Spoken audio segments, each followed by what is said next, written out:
Hey, good evening. Today is Thursday, July the 28th of 2022. And I am coming to you guys today to basically give my testimony of my life post bankruptcy. Today marks the 3rd-year anniversary since I lost everything, started from ground zero, and built my way back up to the woman I am becoming today. It's been a tumultuous 3 years to say the least. I have lost a lot, but the things that I have gained in reference to just newfound friendships, relationships, and just a new beginning and a new me has been outweighs everything that I've lost in the material. From the material perspective, I yeah, y'all. I have not spoken about this at all because I just didn't think that God gave me permission to prematurely release this word. But 3 years ago, like I was evicted from my apartment. I lost everything. I had like snowballed in my bills.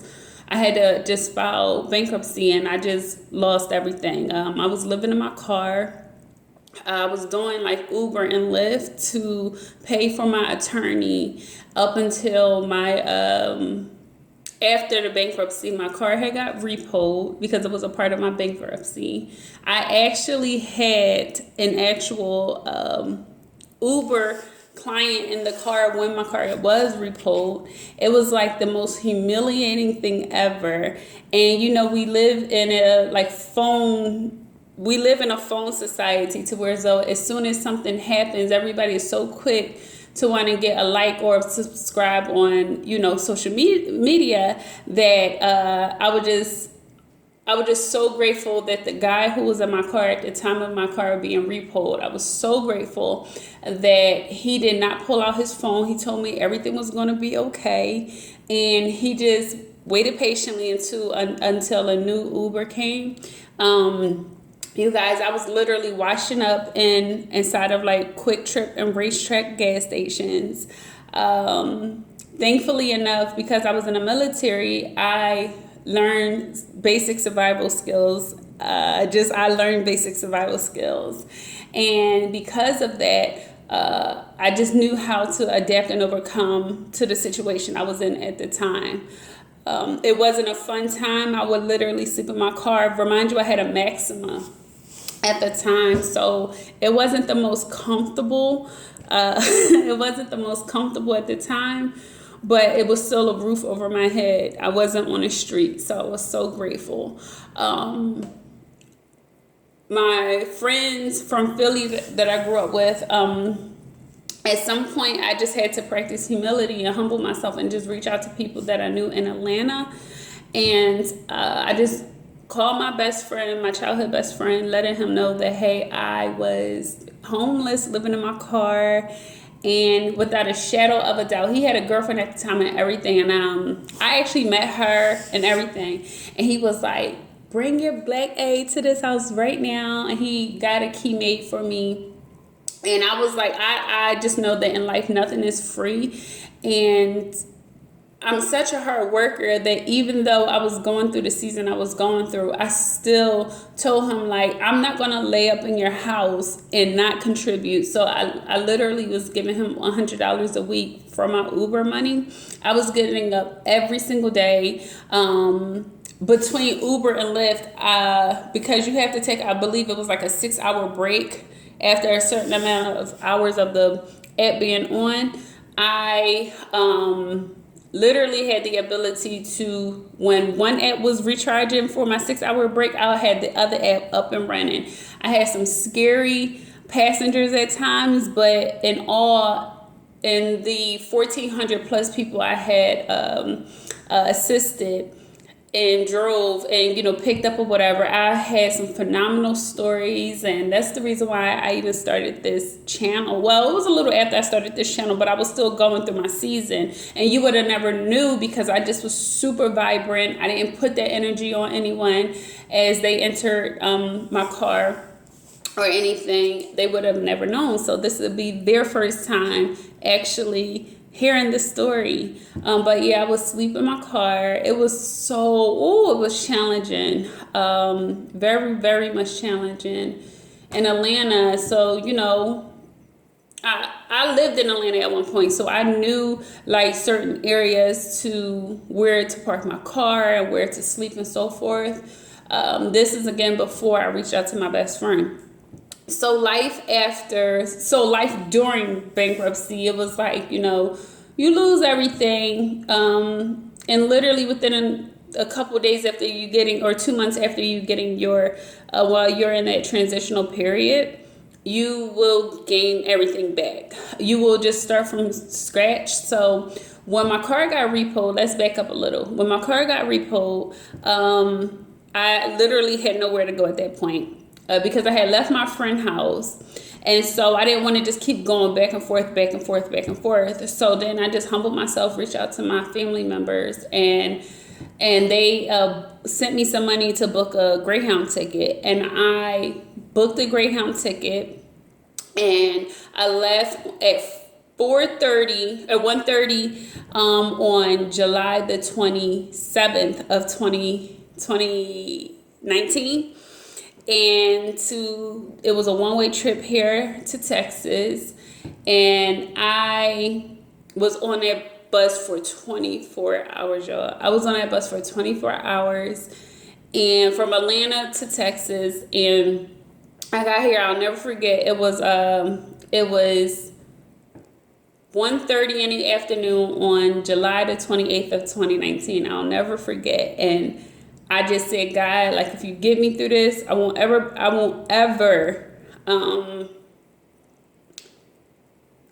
put myself back in this situation again. Because how I ultimately ended up in bankruptcy is because I had very high credit card limits, very, very high credit card limits. So, and that's because of my former employer.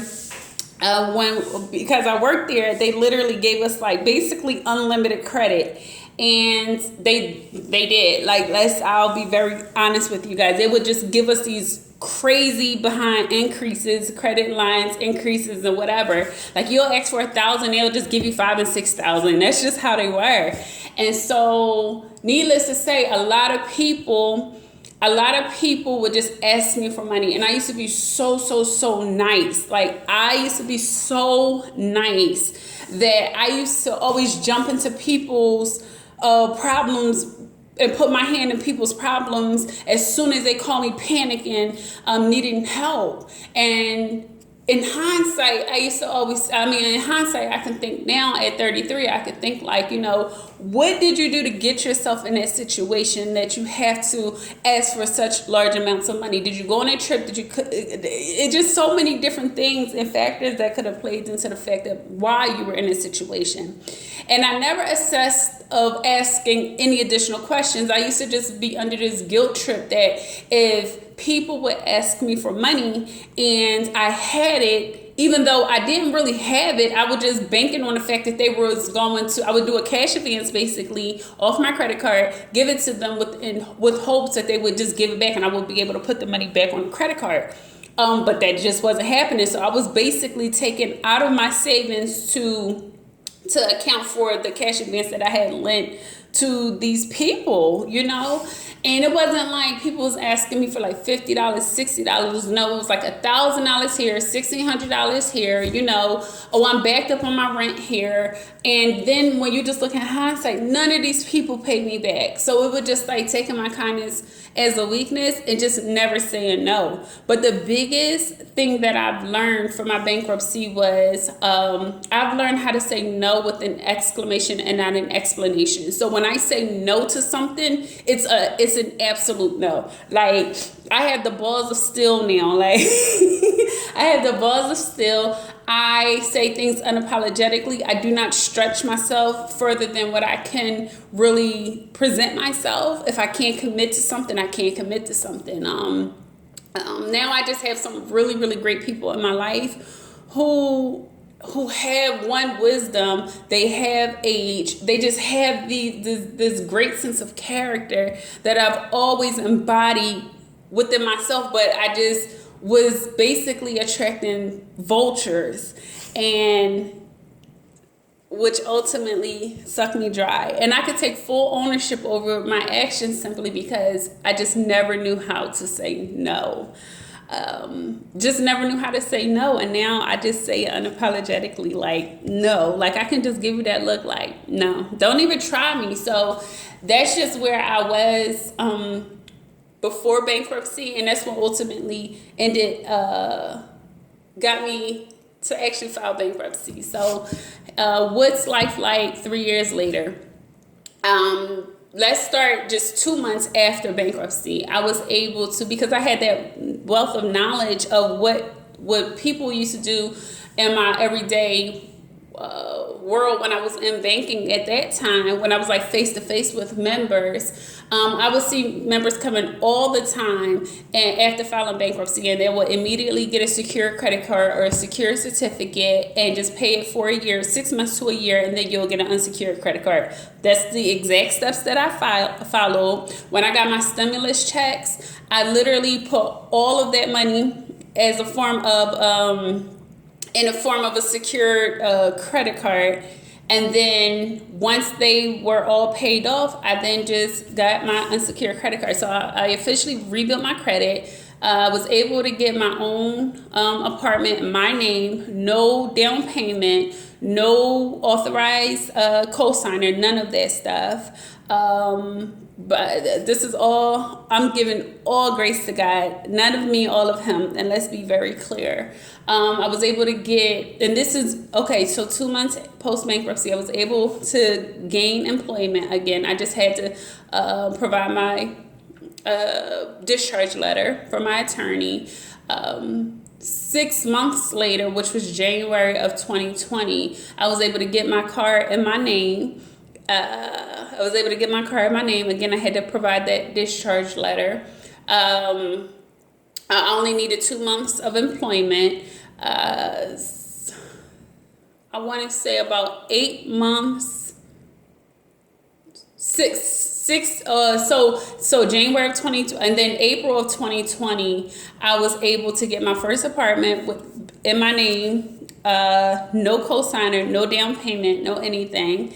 And then 10 months later, post bankruptcy, I was able to get my first unsecured credit card. I wasn't even paying on my secured credit card for an entire year yet. And I was starting to get all of these pre-approval offers in the mail. So as soon as you get a pre-approval offer, you automatically know that once you're pre-approved, technically you're approved. They just have to pull a credit report. So I was actually approved, and I started working back for the financial industry again. And when I did that, I just wanted to gain up on my skill set. So that's what I did. Increase my skill set. That's what I meant to say, not up on my skill set. So increase my skill set, and that's what I did. And here I am now. I'm just saving up for a home, and I just know that there's a seasonal period. So given that I am a veteran, I have the ability to use a VA loan, a conventional loan, or an FHA loan, whichever I so choose to do when I get to cross that bridge.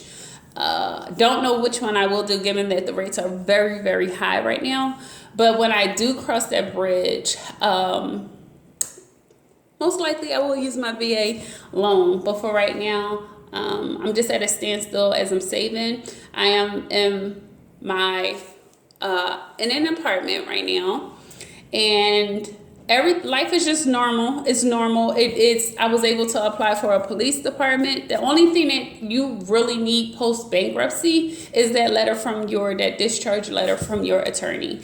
And applying for the police department, my current job and my former job as well, That's the only thing I ever had to present. Other than that, they can't really ask questions because it was like a court issue thing. You can't ask any questions about what was included in the actual bankruptcy. I'm just letting you know what was included. So in the midst of me filing bankruptcy, I just forgave everyone and while I was going through that process, I forgave everyone. If anybody who was watching this video who borrowed money from me, or if you one day come across this video and you once upon a time borrowed money from me in a large sum, you knew what I was going through because I humbled myself and I reached out to you and you told me, and some people just had the audacity to tell me, oh, God got you. And that he did. He has had me ever since I humbled myself and just told people what I was going through. It was the first time I had ever truly in my whole life had a financial downfall. And it was so challenging. I was definitely in my wilderness season. And I don't wish that shit on my worst enemy. I don't wish that shit on my worst enemy. That was the first time I had, before my car got repoed, it was the first time I had ever gone to a gas pump and couldn't fill my gas tank up to full. It was the first time I had to ever battle with whether I was going to fill my tank up or whether I was going to eat. It was the first time I just went through the storm. I went through the storm from 2019 all the way up until I guess early last year. I was going through the storm and I kept a smile on my face the entire time. And I kept my business moving forward. I stayed positive. And I just been grinding harder than I have ever. And then yesterday, I haven't posted in a while. As you guys know, I didn't make it through the police department process, the Dallas Police Department process. So I just been in a little funk ever since then. And yesterday, my colleague calls me and she just speaks life. She spoke so much life into me yesterday that today I just couldn't shake it off. So I was like, you know what? I'm going to post this video. And it's not edited. I'm not going to edit it. I'm not going to do anything. I'm just going to put it up because it is the 3rd year anniversary. And I just think so many people who have gone through the bankruptcy experience, if you are at the beginning stages of it, I just want you to know that everything will be okay. While you're going through it right now, it may seem as if you will never get through it. It may seem like the darkest hour ever. But once you get that discharge letter, once you pay off your attorney, I can guarantee you that you will start off on a new slate. And you will start off on a new slate. Forgive those who have wronged you. And how I looked at it, it was the people who have took from me with no intention of ever paying me back. When I added all of my liabilities and provided that to my attorney, I literally wrote off in my mind, every single debt that somebody owed me. So right here, right now, in this moment, nobody owes me anything. You don't owe me anything, not a dollar. But just know that if you ever need me, when it comes to financially, I won't ever give again. That's out. That's absolutely out. It had for a long time, it had put a jaded perspective on my heart of stating I would never do things for people anymore, but that's not true. Because when you start to attract genuine people in your life, you will just naturally celebrate people. And I'm people's biggest cheerleader, and I love celebrating people and I love giving because it's innate, it's in my DNA. But I had to pray for these past years. I had to pray. And I had to literally let go and let God and just ask for discernment and wisdom for him to continue to carry me through. And although I'm just coming out of my wilderness, for those of you who feels like giving up and are just stepping into your wilderness, it may be for 6 months, it may be for 6 days, it may be for 6 weeks. But just give it to God. Because when I was sitting in my car, I was like looking at God like, is this almost done? Or are we almost done with this? And I was like rushing that process too. And I had to thank him while I was going through. That was like one of the most tumultuous seasons I have ever faced. And I felt so lonely. I felt so lost. I felt that everything I had accomplished, it just came to like, it just was like meaningless at that time of my life. So now that I am where I am now, I don't take anything for granted. I don't take anything for granted. And I constantly give God thanks throughout the day. I constantly give God thanks throughout the day. And not to mention, back in March, my car was hit. The car that I got post bankruptcy, it was hit by an 18-wheeler, and like the company still hasn't like paid me like no money. They haven't like they still haven't verified their insurance, like nothing. And we're in July. I don't have a car right now. So it's just been challenging, but I've been pushing through. And I haven't given up. So if I can go through this stuff and I can, although I'm like a little teary-eyed right now, if I can go through it, I'm telling you, anybody who is going through a bankruptcy right now, and I personally filed Chapter 7. So if you want to know which chapter I filed, it's public information. So I filed in the state of Florida. So it's public information. So you can Google it. It's public information. So, but it was the first time in my life where as though I felt like people really, you know how like it